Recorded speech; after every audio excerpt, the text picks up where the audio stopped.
Tá me ouvindo bem aí, Patrick? Sim. Ah, beleza. É mais para verificar se o áudio tava funcionando corretamente. Não, tá tranquilo. Ah. Depois, eu sei que essa parte inicial é um pouco teóricazinha assim, né? Mas é interessante falar. Depois eu vou colocar uns cálculos lá no Excel. Então, eu pensei, estou tentando mudar agora e fazer com vocês com Excel, né? Durante a aula. Então, quando chegar nessa parte dos exercícios, a gente aborda um pouco isso aí. Dessa questão de... Beleza. Deixa eu ver aqui, deixa eu voltar. Bom, então você tem um esgoto chegando com essas características aí. O que acontece, né? Esse esgoto, então, ele vem lá, gerou na casa de vocês, juntou com várias outras casas, e ele vem com as características físico-químicas e biológicas totalmente alteradas, né? Você vai ter bactérias, vírus, diversas outras coisas, vai depender do que tenha na população. Hoje em dia já se avalia até fármacos, né? Então imagine que tem muita gente que toma remédio para a saúde, antibiótico forte, anti diversas coisas aí, e isso também está indo para o esgoto aí. E se você lança ele diretamente no manancial, depois, mais para frente, esse manancial, a gente já viu lá que em bacia hidrográfica você tem uma cidade aqui, outra cidade aqui embaixo, né? Então, o que foi gerado nessa cidade, ela pode chegar aqui nesse ponto de baixo. E tem que ter um tratamento, claro, sua água vai ter um tratamento, mas tem os fármacos, né? Algumas coisas dos fármacos, provavelmente nenhum tratamento convencional da gente consegue remover. Então, se brincar, a gente pode estar tendo alguns problemas associados a esses contaminantes químicos um pouco mais sérios, né? Só que o esgoto da gente, tipicamente esse doméstico, o principal vão ser essas características aí patogênicas dele, né? E a gente consegue tratar ele por tratamentos biológicos tranquilamente, já é conhecido como fazer isso. O que é que acontece? Esse esgoto aí, quando ele chega na sua água, ele chega com o que a gente chama de demanda bioquímica de oxigênio bastante alta. Então, ele usa muito ele vai estar com esse valor exacerbadamente alto. E seu manancial, seu corpo hídrico, ele tem o que a gente chama nele de oxigênio dissolvido. Os peixes lá usam para sobreviver, né? Entre outras coisas. O que acontece? Você está mandando uma demanda bioquímica de oxigênio bastante elevada e você tem esse oxigênio dissolvido mais baixo. Pronto, você vai eliminar todo o oxigênio da sua água porque dessa sua demanda bioquímica de oxigênio alta.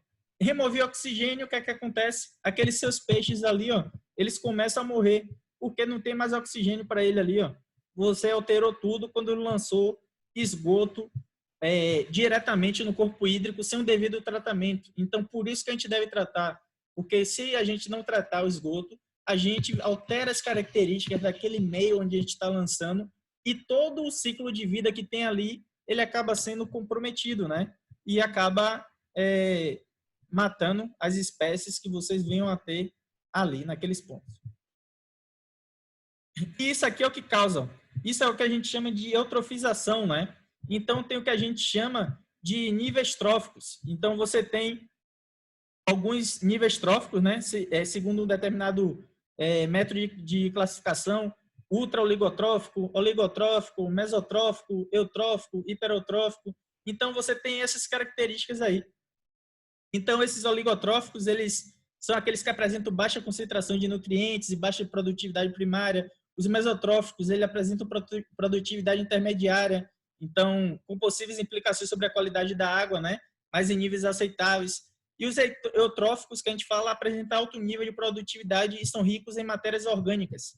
Então, isso aí causa o que vocês têm nessas imagens aí, ó. Causa essa coloração verde. Por quê? Porque você está propondo muito nutriente na água, você está colocando ali muito fósforo e nitrogênio, e isso é como se fosse alimento. Você está alimentando ali aquelas algas. Quando você desregula essa questão de nitrogênio e fósforo, você acrescenta muitos nutrientes, né? Você acrescenta muitos nutrientes ali no seu corpo hídrico, ele favorece aí essa proliferação desordenada. Essas espumas aí, tá vendo? Essas espumas aí você identifica logo que tem esgoto sendo lançado sem um tratamento na água, porque isso aqui, ó, é o detergente da casa de vocês. Então, imagine que está chegando detergente em milhares de casas aí, ele chega, entra em zonas de turbulência, né? Entra nas zonas de turbulência do rio e favorece aí a formação dessas espumas. E eu coloco ali o cara com o nariz tapando, né? Porque isso gera um odor desagradável. Aí o pessoal fala, aquilo ali é um esgoto na rua, né? Na real, é um canal que era para ser para drenagem urbana. Então, o canal não era para estar com essas características aí, ó. Um canal é para drenar o que vocês têm da drenagem urbana, para evitar alagamento na sua cidade, entre outras coisas. Quando tem esgotamento sanitário ligado na drenagem urbana, está errado. Então, é uma gestão que está sendo ineficiente. A nossa gestão municipal não está sendo adequada, né? Para evitar que isso ocorra aí e você mandar o esgoto para o nosso sem um devido tratamento, né? E aqui a gente Mesmo na praia, professor? diga. Mesma coisa que na praia, na beira do mar ali, a descarte de esgoto. Não é para ter também. Só que qual o grande problema de praia? O que vocês conseguem visualizar como o grande problema que vocês têm na praia? Dimensionamento errado. Não. O problema de praia é que ele é o ponto mais baixo que a gente tem. Qual o nível mais baixo que a gente tem? Não é o nível do mar? Imagine, ó, esse é o nível do mar. A nossa cidade, normalmente, ela está acima do nível do mar, entende? Então, praia, ela já é o ponto mais baixo. O que foi que eu falei para vocês? O esgoto, ele vai drenando por gravidade até o ponto mais baixo, né? Então, em praia, o grande problema dele é que ali ele já está num dos pontos mais baixos do terreno. Até se afundar, fica complicado, né? Então, normalmente, às vezes, você vai ter que ter estações de bombeamento mandando para outro lugar para tratar e depois mandar para outro ponto de interesse. Ou você tem, vamos dizer, o que a gente chama de emissários submarinos. Você tem a geração de esgoto, você tem a sua praia aqui, você faz uma tubulação, Salvador, por exemplo, né? Ela tem uma tubulação de esgoto que ela manda 5 quilômetros dentro do mar, entende? Ela anda 5 quilômetros ao longo do mar e lá ela deposita lá o esgoto. Então, depois de percorrer todo esse trecho. Por quê, né? Porque o mar tem muita água. Então, pelo mar ter muita água, ele tem o que a gente chama de capacidade de autodepuração bastante elevada. Ele tem a capacidade de diluir, né, aqueles poluentes lá, porque a quantidade de água é muito grande. Então, consegue diluir isso de uma forma maior. Mas, claro, você tem que ter um tratamento prévio, né? Você tem que remover. Imagine que em esgoto pode ir diversas coisas, né? Camisa, camisinha, diversas coisas. Você vai estar. Imagine que você mandasse tudo isso para a praia, em algum momento isso retornaria para a sua praia, para onde as pessoas estão tomando banho, tendo seu lazer. Então você tem que proporcionar o tratamento aí antes de lançar na praia. É um problema dessa cidade de praia. Algumas não têm sistema de tratamento de esgoto. Em algum momento isso vai ter que ser resolvido, né? E quem vai resolver isso são engenheiros que nem vocês. Então, como eu digo, né? É uma oportunidade que está aberta aí. Então, provavelmente é algo para vocês ganharem bastante dinheiro ainda em algum momento. Claro que tem que entender todo o contexto, né? E se colocar como uma referência naquela área para vocês conseguirem começar a fazer projeto. Ou então começar a desenvolver, né? E conversar com esses caras aí, esses prefeitos, para ver se conseguem emplacar uns projetos de esgotamento. Professor, diga.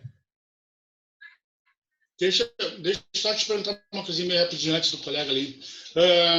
Um grave problema tem a cidade de Camboriú, ali em Santa Catarina, né? No que se refere à parte de esgotos. Eu vou ver se eu acho algum material sobre aquilo lá, para ver se trago para a próxima aula, para postar para o pessoal, de repente, alguma curiosidade, né, sobre aquilo lá. Que lá parece que fugiu do controle, viu? Do esgoto lá em Camboriú. O de Camboriú eu não vi. Eu já fui lá, né? Tu de Balneário Camboriú, né? Ou é Isso. Camboriú mesmo? Balneário Camboriú. Isso, Santa Catarina. É porque ali forma uma baíazinha, se eu não me engano, né? Então, se você não tem um tratamento de esgoto e você joga na baía, aquilo fica preso ali, entende? Esse eu acho que deu na TV esse tempo, que estava vertendo água lá, vertendo esgoto em umas tubulações no centro. verter esgoto, é isso, né? Tem que ver se é esgoto ou se é drenagem. Quando está indo no centro, normalmente é para ser a drenagem urbana e imagine que tem gente em suas casas que ligam diretamente da rede da casa dele na rede de drenagem urbana da cidade. Aí vai para algum lugar, começa a feder o esgoto, né? Porque vai gerar esse cheiro desagradável lá com as propriedades dele. E vão dizer que é esgoto, mas provavelmente é a drenagem que, que tem ligações de esgoto e está causando isso. Mas eu tenho que avaliar se a cidade tem esgotamento ou não, né? E se tem, se ela está lançando diretamente lá no mar, provavelmente talvez esteja dando algum problema se está sendo feito sem o tratamento devido, né? Então pode acontecer essas coisas aí. E daí quando a gente tem a praia imprópria para banho, é pelo excesso de dejetos ali, de sujeira, impurezas, boa pergunta. Falta de tratamento daí do esgoto. E normalmente você tem isso. A sua água ali, ela está com os parâmetros dela, que a gente chama os parâmetros físico-químicos e biológicos, ele está inadequado para você tomar banho, entende? É o que eu falei de vocês lá, de classes, as classes da água. Tem diversos tipos de classes. Então, cada uma delas é para um determinado tipo de uso. E vamos dizer que quando está imprópria, é porque esses parâmetros todos de qualidade da sua água, eles estão inadequados para você entrar em contato. Então, quando você entrar em contato com essa água, pode lhe causar alguma dermatite, alguma coisa assim, entende? Alguma doença de pele, alguma característica. Voltar com 3 horas. Hã? Voltar com 3 olhos. Algo nesse sentido aí. Mas, normalmente, quando eles recomendam que está inadequado, é porque disso. Deu alguma inadequação e, normalmente, essa inadequação está associado ao esse contato do mar que tem ali perto com alguma fonte de contaminação que não está sendo controlada. Então, é algo assim. Alguém ia perguntar mais alguma coisa aí? Então, eu vou continuar. Viu? Bom, os principais gerações de esgoto são residências, comércios e indústrias. Outra fonte de trabalho para vocês, né? Indústria. Tem diversos tipos de indústrias, né? E elas têm que tratar o esgoto dela para colocar despejar em algum lugar, né? Passar para algum rio, outro lugar, ou até para a própria rede lá. E uma fonte de recursos também que, às vezes, dá um dinheirinho. Alguns lugares estabeleceram que todo condomínio tem que ter uma mini estação de tratamento de esgoto, né? Então, são coisas que dá para render um loteamento. O loteamento vai ter que ter rede de água, rede de esgoto e rede de drenagem urbana. Dá para ganhar dinheiro com isso também, né? Se você conseguir desempenhar todas essas características aí, é uma fonte boa aí de trabalhos. Indústria, a depender de indústria, a gente não vai tratar muito, porque algumas indústrias têm alguns produtos químicos associados que o tratamento dela é um pouco diferente, entende? Você tem um produto químico, a ideia é você fazer ele precipitar. Então, eu faço esse poluente aqui, que tem a característica muito nociva para o seu ambiente, eu faço ele decantar, pego ele com alguma coisa e removo. E a água, depois, ela fica com a característica normal, né? Porque eu removi esse poluente por alguma adição química. Então, o tratamento industrial normalmente são por algum tratamento químico, né? Para conseguir resolver. O nosso, normalmente, é para tratamento biológico. Tentar adiantar para a gente chegar na parte dos cálculos lá. Então, aí vocês têm diversas cidades, como é que funciona aí o sistema de esgoto, né? Mas vai seguir essa característica de bacia hidrográfica que eu falei para vocês.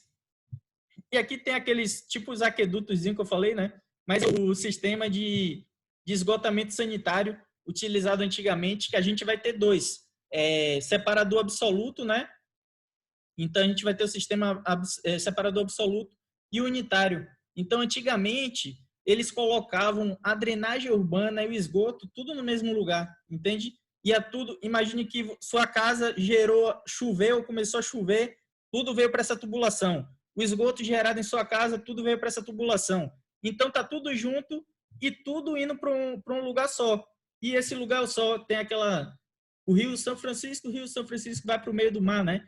Todo o rio que vocês têm, eles vão parar em algum momento no mar, pessoal. Então, é a mesma coisa. Essa drenagem urbana e esgoto que foi gerada, tudo isso vai parar em outro rio ou no mar em algum momento, entende? Então, isso tinha um sistema unitário que a gente falava antigamente. Qual a dificuldade nisso? Quando chove, tem muita água. Se você fosse tratar, se você tivesse que fazer uma estação de tratamento de esgoto, imagine que eu tenho isso aqui de água, né? Então, estou com isso aqui tudo de água, eu tenho que tratar. Sua estação de tratamento teria que ser muito grande. Aí, se eu só boto o esgoto da residência, né? Então, fica esse pouquinho, né? Então, estou comparando esse montão com esse pouquinho aqui. Então, só para vocês perceberem que a diferença entre o unitário, que é tudo, né? Ele botava drenagem urbana e esgoto num lugar só, com o separador absoluto. Drenagem é drenagem, então eu só quero que vá na rede de drenagem urbana o que for a chuva da cidade, o que caiu de chuva na bacia hidrográfica, que ela drene aquilo, e esgoto, tudo que for gerado nas residências. Então, a ideia é um pouco essa, né?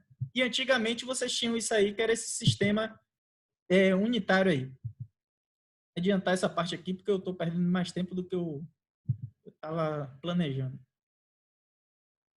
Bom, então, como eu disse aí, antigamente vocês tinham mistura de esgoto e drenagem urbana, e ao longo do tempo a gente veio evoluindo esses aspectos até chegar no que a gente tem hoje, que é esse sistema separador absoluto aí. Vou adiantar aqui para não ficar muito nessa parte textual, né? Depois vocês olham aí essas partes, se tiver interesse.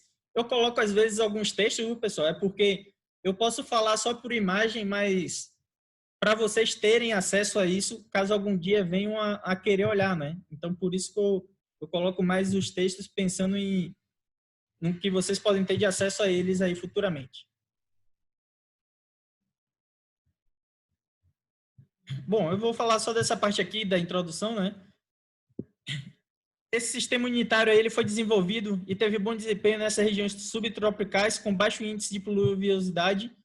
É claro, né? Quando você chove, é muita água. Antigamente, o pessoal não tinha noção de projeto, quanto está passando naquele sistema, preenchia toda a seção, causava alguns transtornos. Então, nos que choveram pouco, funcionava. Nos que chovia muito, deu alguns problemas, né? Depois teve esse sistema separador parcial aí do sistema. E aqui tem as características que eu já falei para vocês anteriormente. Sistema de unitário, ele pega tudo, e o sistema que a gente separador parcial e o absoluto, né? Então, esse absoluto aqui é o que a gente tipicamente vem utilizando hoje. Eu não vou repetir porque cai em tudo isso que eu já falei com vocês. Só tem que entender essa diferença principal aí, né? O unitário, ele pegava drenagem, pegava tudo e lançava no lugar só, e o separador absoluto, agora ele destrincha. O que é esgoto vai só por uma tubulação, o que é drenagem vai só por outra tubulação. A ideia principal é essa, e é hoje o que a gente adota aí. No Brasil, como ele diz aí, a gente tem esse sistema do separador absoluto como mais encontrado, né?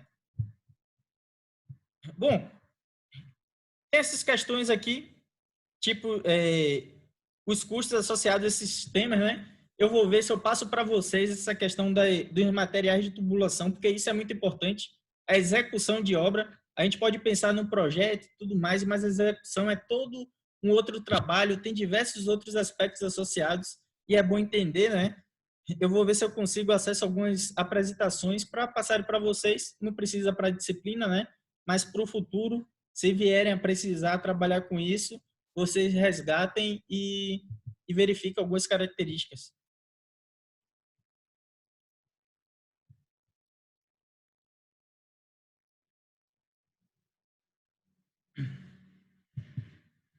Bom, vou adiantar essa parte aqui.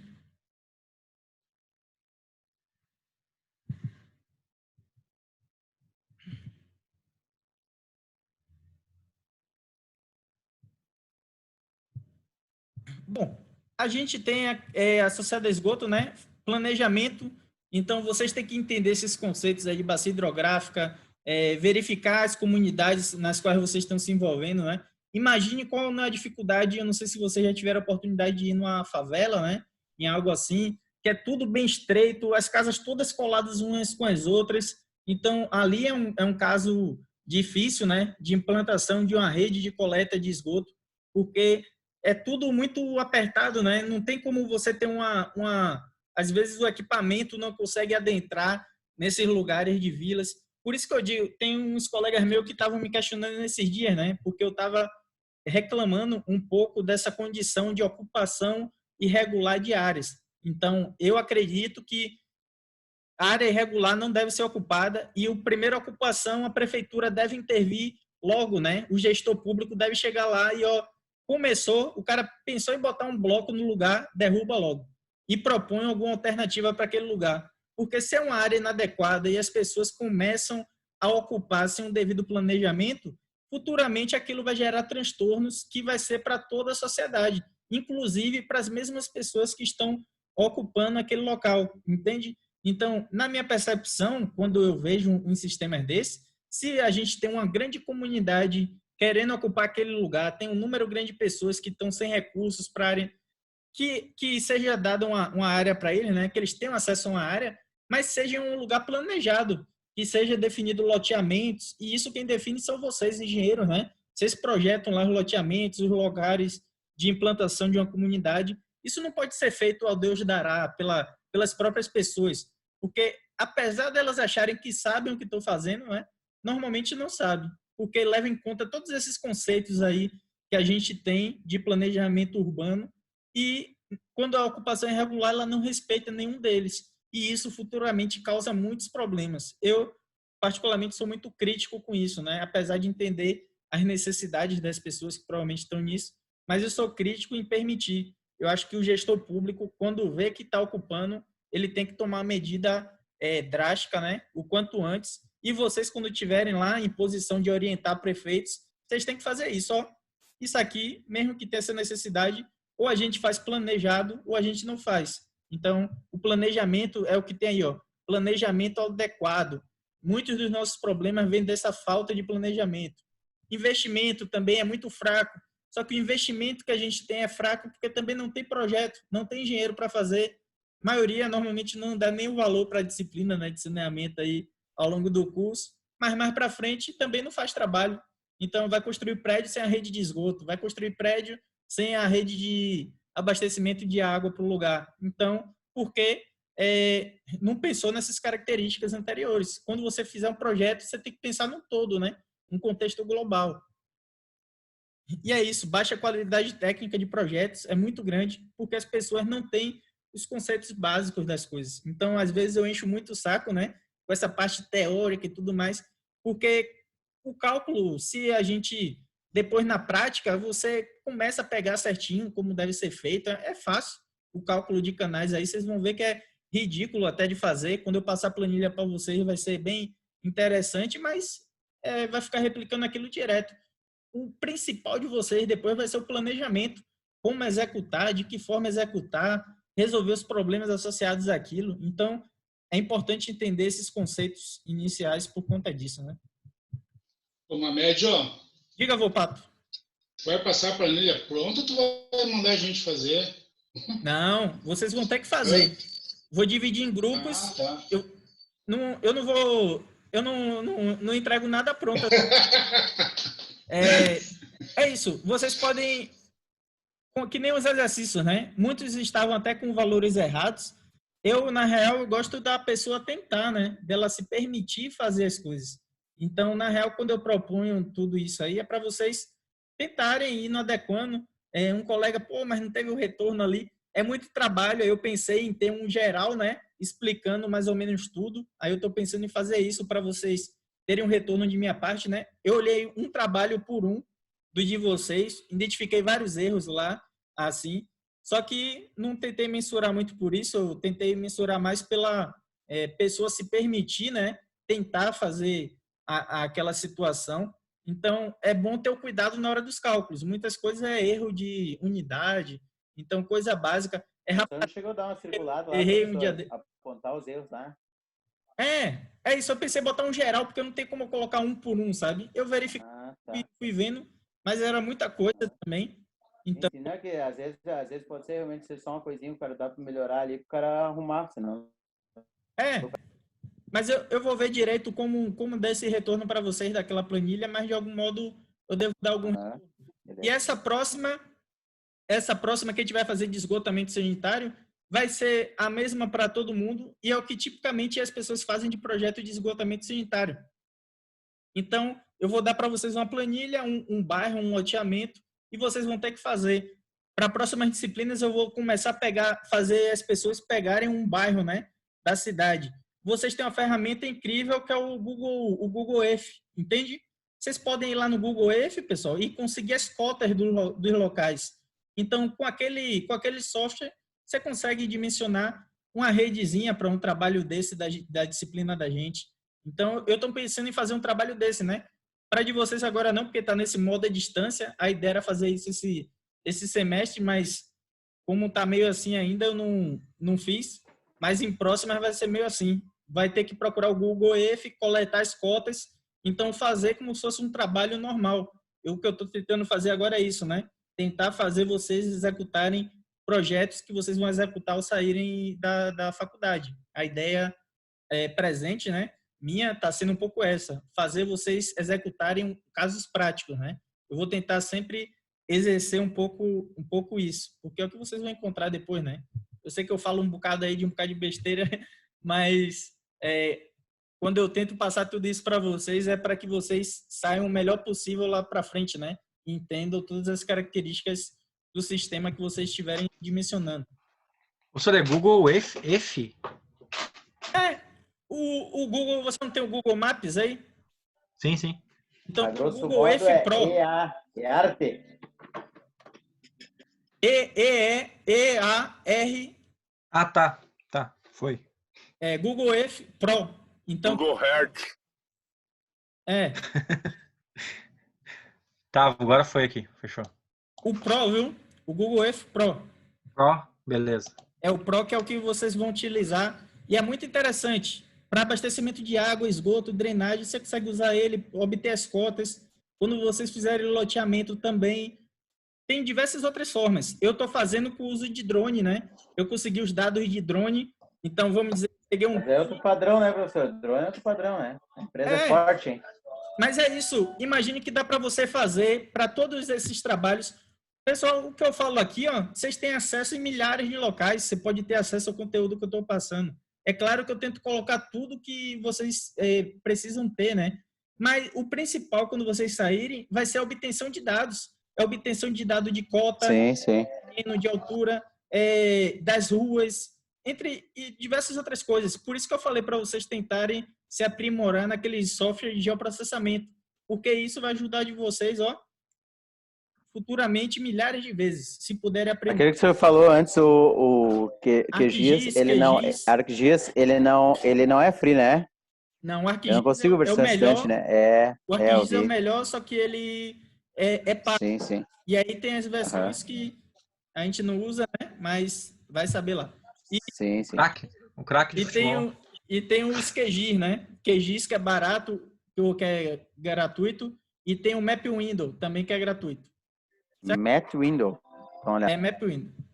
Eu vou tentar adiantar para a gente chegar nos cálculos logo, né? Eu sei que vocês ficam agoniados logo para chegar no cálculo, e eu estou falando demais hoje, né? Bom, aí vocês têm a situação de vocês no estado, e depois se vocês quiserem dar uma olhada, mas vocês estão até numa situação boa, né? Mais de 60% aí ligado à rede de esgoto, mas vocês percebem que ainda tem lá uma quantidade razoável. Aqui a gente já começa a entrar na parte que vocês vão ter um pouco de cálculos. Esgoto, a gente trata ele como se fosse superfície livre. Então, lembra lá, canais, né? Um rio de vocês está escoando, ele está sujeito aqui na parte superior à pressão atmosférica. A mesma coisa a tubulação de esgoto. Está aqui a tubulação de esgoto, só que ela não está totalmente preenchida. Está preenchida só até aqui, por exemplo. Então, essa parte de cima, ela está com ar sobre ela. Então, funciona também como se fosse um canal. Se tivesse tudo preenchido, né, com líquido, seria conduto forçado. O esgoto também a gente pode operar ele como conduto forçado, mas imagine, conduto forçado normalmente implica em você gastar dinheiro em bombeamento. Tem conduto forçado também quando você tem que atravessar um rio. Imagine, eu estou com a tubulação de esgoto aqui, e aqui eu tenho o meu rio, né? Tem um rio aqui, nesse trecho, e eu tenho que passar essa tubulação de esgoto desse lado para o lado de cá. Aqui, inevitavelmente, ela vai operar como conduto forçado. Você faz o que a gente chama de sifão invertido. Você pega uma tubulação, faz ela passar por debaixo lá do seu rio, então, e ela tem câmeras, né? E essas câmeras vão pressurizar o rio, vão ficar com aqueles condutos agindo de forma forçada, né? É que nem aqueles cálculos que a gente já viu lá, de perda de carga, entre outras coisas. Vocês vão ver como vai operar uma tubulação dessa operando. Ela funciona com aqueles cálculos também. Bom, então, como eu falei, conduto forçado, pressão diferente da atmosférica. E aqui vocês têm exemplo claro. Ó. O rio de vocês, superfície livre, está atuando a pressão atmosférica. E aqui a tubulação de esgoto. O que é que tubulação de esgoto tem de diferente, né? O que é que ela vai ter de diferente da tubulação da gente, por exemplo, de drenagem urbana ou da própria abastecimento de água? O esgoto lá, ó, você tem ele com muita matéria orgânica e você tem muitas bactérias agindo. Essas bactérias, elas começam a degradar a matéria orgânica e isso produz gás, viu? Isso vai produzindo gás aqui, ó, na parte superior. A gente já viu que o gás vai para a parte de cima, né? Então, esses gases aí vão para a parte de cima e eles podem danificar a tubulação. Se tiver um operador lá, que às vezes tem que ter operador para esse negócio de esgoto, e ele entrar numa câmara dessa, o cara pode até morrer com a inalação de uns gases que tem lá, entende? Então, tudo isso tem que ser tratado com muito cuidado aí, com relação ao esgoto. E ele trata dessa forma aí, ele vai ter uma determinada quantidade de água operando nele e vai ter uma relação, lembra que a gente tratou lá em canais, área molhada? Então, basicamente, o cálculo de vocês vai ser calcular área molhada, calcular raio hidráulico, verificar a declividade, obter o diâmetro do canal, no caso dele ser circular. E aí, através disso, vocês conseguem propor todo o sistema de esgotamento sanitário. O que acontece? Antigamente, a gente fazia meio que manualmente, né? Quando a gente estudou canais hidráulica 2, vocês faziam as continhas na calculadora e tudo mais. Agora eu vou tentar mostrar para vocês como fazer isso de forma automática, com essa planilha eletrônica e com a macro no Excel. Vocês vão ver que é bem massa, assim. Quem gostar do negócio eu acredito que vai abrir algum horizonte, né? Quando a gente estiver operando essa planilha de Excel de tratamento de esgoto. Mas até chegar lá a gente demora um pouquinho. É mais para despertar o interesse de vocês. Mas uma hora a gente vai chegar e quando chegar vai ser bom.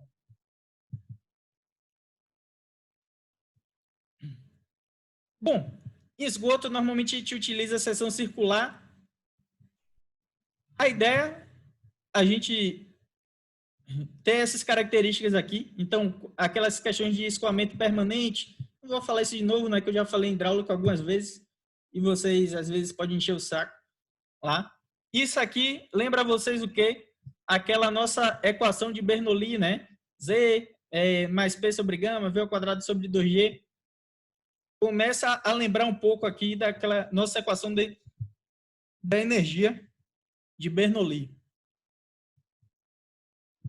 Basicamente vão ser a aplicação daquelas características. Então ele fala aí quanto a referência do canal que a gente estiver adotando. Cadê? Bom, a diferença de carga total. Então, lembra que eu falei em algum momento com vocês a diferença de carga entre dois pontos? Nesse caso aqui está dando a diferença de cota entre eles, né? Então ele está dizendo a perda de carga entre 1 e 2. A gente vai ver que a perda de carga que a gente tem em esgoto, a perda de carga unitária, ela vai ser a própria declividade. Eu não sei se vocês já viram declividade em algum lugar, mas imagine um talude, né? Imagine que isso aqui é um talude de algum lugar. Então, ele tem essa declividade aqui, né? Esse talude. Como é que você obtém a declividade desse local aqui? Então, você tem um determinado comprimento aqui, ó. Lembra quando a gente estudava canais? Você tem um comprimento desse trecho até essa parte de cima aqui, né? E você tem uma altura. Então, vamos supor que seja 1 para 1, né? Esse talude, ele seja 1 para 1. Quer dizer que a cada metro que eu ande aqui, essa altura aqui vai ser de 1 metro. Então, se eu quiser manter essa mesma declividade, então eu botei, se eu subir 1 metro, né? Para 1 metro eu tenho 1 metro subindo. Se eu quero 2 metros, ficou maior. Então, 2 metros, eu tenho que andar 2 metros aqui para 2 metros de altura. Toda essa parte eu vou ter que aterrar para ele manter essa mesma declividade, né? Então, a ideia, quando vocês verificavam declividade, era um pouco isso. No caso de canal, isso é a declividade do canal, como se fosse o rio, né? Passando aqui. E essa declividade vai ser esse comprimento aqui, né? Que você vai ter a diferença de cota, então dessa altura até esse ponto final, dividido pelo comprimento do trecho que você tenha. Então, isso eu lembro a vocês, perda de carga unitária, que a gente via lá em hidráulica 1 e hidráulica 2. Então, perda de carga unitária era aquela perda de carga distribuída pelo comprimento de tubulação. A gente vai ver aqui que a perda de carga unitária da gente é exatamente igual à declividade que vocês vão ter do canal de vocês, que vai estar escoando, né, a água. É o que eu estava dizendo aí, ó. A declividade vai ser igual à perda de carga unitária. Então, para quem não lembra de hidráulica 1 pegar, quem não viu ainda, a gente vai ver em algum momento, mas não se preocupem não que não vai ter nenhum problema. Bom, tem colegas de vocês que eles vão dimensionar utilizando essas coisas que eu vou passar aqui agora. Eu, particularmente, eu vou passar para vocês porque algumas pessoas usam, mas eu não costumo utilizar muito, eu prefiro fazer com minha planilha, quando eu trato de esgoto, né? Mas isso aqui também resolve quando vocês tiverem que aplicar em algum momento. Ele considera umas relações aí, área molhada e perímetro molhado, lembra lá, que é o nosso raio hidráulico, aquele exercício que a gente fez na primeira área da disciplina sobre canais, é basicamente a mesma coisa aqui, ó. Vocês vão ter que calcular as mesmas características para dimensionar. Só que esgoto, você vai ter milhares de trechos. Imagine que vocês têm 1000 trechos, né? Você vai fazer uma conta por vez de 1000 trechos. Fica inviável, né? Então, é melhor vocês saberem operar ou saberem programar ou usar no Excel. Então, eu tento passar o Excel por ser o mais simples para todos entenderem, né? As equações básicas que eles utilizam para resolver são essas aí, ó. Área molhada, πd ao quadrado sobre 4, circular, né? E essa aproximação aí, o raio hidráulico, seu diâmetro sobre 4. Então, isso aqui tem diversos autores que recomendam e é o que o pessoal costuma utilizar, né? Perímetro molhado, a gente vai ver aí, você tem aquele π vezes d, então, aqueles 360, né? Vezes o diâmetro ali do sistema. Cadê? A nossa vazão, a mesma coisa, continuidade, área vezes velocidade, só que canais, aquela equação de Manning. Lembra lá? 1 sobre N, que é coeficiente de rugosidade de Manning, vezes R, raio hidráulico elevado a 2/3, vezes declividade elevada a meio. Então, o que vocês vão ter que ver é o coeficiente de Manning, né? Aplicado a cada situação para considerar a rugosidade aí do tipo de tubulação que vocês vierem a utilizar. Eu vou adiantar essa parte para ver se a gente chega logo no cálculo aqui, né? Bom, a gente vai ter alguns componentes em esgoto e vocês vão ter que respeitar algumas questões de tensão trativa, entre outras coisas lá, ela vai ter que ser maior do que 1.5, se eu não me engano, 1.5.